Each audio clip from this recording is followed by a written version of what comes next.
You're broken down and tired of living life on the merry-go-round, and you can't find a fighter, but I see it in you, so we gon' walk it out. Ooh. I had a difficult childhood. We were homeless because of my mother's situation. She didn't have the best. She was a school teacher, so they didn't really give her time off to take care of her illness, and she wasn't paid for it at all. So we had some issues financially, so it was very difficult growing up. Also, I felt stigmatized sometimes because when you're in that situation, people always have a reason to say like drugs or you don't want to work. That's their reasoning for why you're in that situation, but they don't think about other reasons. What else? But I also felt alone in society, because again, I don't think that I was prepared at all to succeed in society. I felt a little overwhelmed because I was worried about my academics, but I'm also worried about, you know, where am I going to stay the next day? Like, am I going to have somewhere to shower, to use the restroom? Am I going to have food? And on top of that, we had my little brother and sister, so I was always worried about, you know, how they felt, because, you know, they were kids and I didn't want them to have any bad memories of the way we grew up. And I know you feel like dying, but I promise we would take the world to its feet. When I graduated from high school, I felt like, you know, I made a contribution to someone's life, so I felt a little inspired. And also, I actually feel like, and now since I'm graduating from Spelman, like they've given me the strength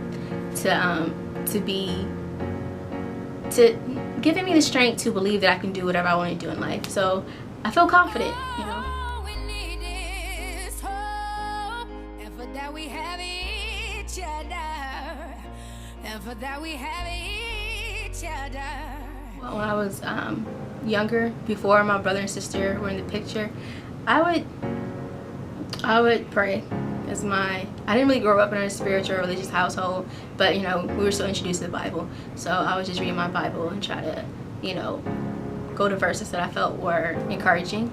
And then after my brother and sister were born, I think I was in the 7th grade when my brother and sister were born, and I don't know, I still felt, you know, like under a lot of stress, but I knew that they just gave me a lot of hope, and they just gave me a lot of determination, because I just wanted to be the best I could be for them. I know they're not my kids, but you know, I still feel like, you know, I should show them that no matter what happens, that they can excel and succeed in life. And now I still feel a lot of stress because I'm trying to apply to medical school, but now I have my friends to call upon, and so I try to go out, hang out with my friends, and exercise a lot, and just again continue. I'm also a part of the chapel, so I continue to like hold on to my faith. Okay, so a time when I felt knocked down was when I was going through the situation with my family, the homelessness from my 4th grade year in elementary school all the way up to my senior year in high school. And I did overcome it by staying focused on my work and just believing that there will be a better future, and just trying to persevere and graduating at the top of my class.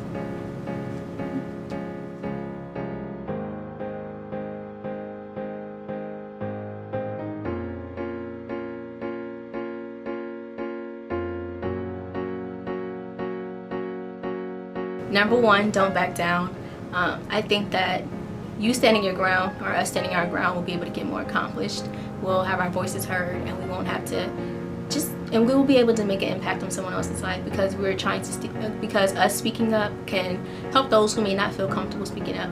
So of course, don't back down. Number 2, I think that I would say working hard, to make sure they work hard. We all heard the saying that, you know, as a black person, you have to work twice as hard for half as much, and I do wholeheartedly believe that, especially coming from my background, knowing that, you know, I will have to work for some things because I didn't have a good childhood, and I didn't go to the best high school, so like I have a learning curve to catch up to. But I will say that by working hard, that you continue to meet your dreams. And number 3, don't give up.